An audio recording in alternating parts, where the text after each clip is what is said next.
So these are very simple things that I'm going to use. These are washers. So I stick the washer in there. I have my wire cutters. And so what you want is you want to cut off about double what you want the length of your wire tool to be. So my twisted wire is here. And I'm not using these to pull these under or cut big platters off the wheel, so this is about the right length for me. So I'm just going to kind of double that up here, more or less. They're easier to hold on to and manipulate if they're not too long. All right. Now, this is 24 gauge wire, and I use both 24 gauge and 28. 28 is actually thinner. So these will take off more clay, the 24 gauge than the 28 gauge. So I just thread, I mean, you can do that without having that stuck down. That'd be easier. And I just bury that thing in the hump. Because you want to bury it because you're going to have to use pressure on your hands. So I'm going to dry my hands because they're sliding all over there.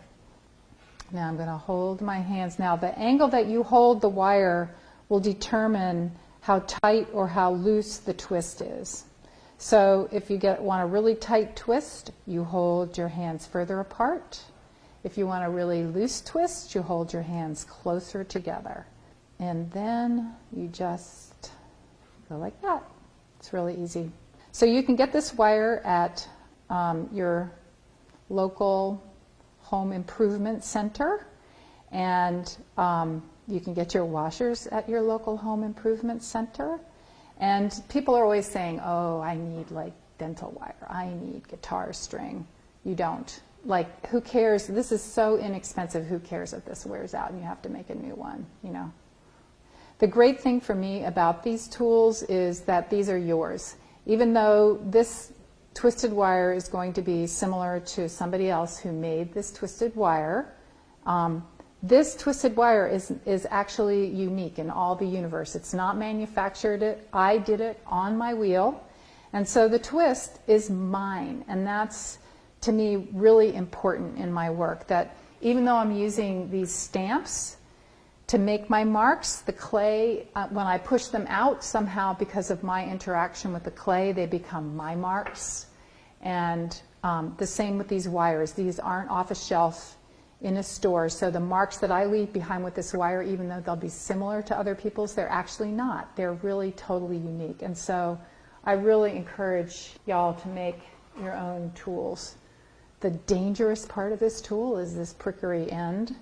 But you just take it, twist it through another washer, and then if this bothers you, if you're worried about this hurting you, you can just take a little piece of duct tape and wrap it around that end. And et voila, there is your twisted wire. Okay, so same idea. This wire's a little stiffer, so I try not to have too many kinks in it. And I'm looking at the rim, and I guess I'm starting about 2/3 of the way out of the rim, so I'm leaving quite a bit of, I'm leaving more clay on the inside than the outside. But you can see if you're going to cut off by starting at the rim. Okay, so these are the diagonal cuts that I make. So all I'm doing is starting next to that other cut and then following with my thumb the line that I made with the previous cut.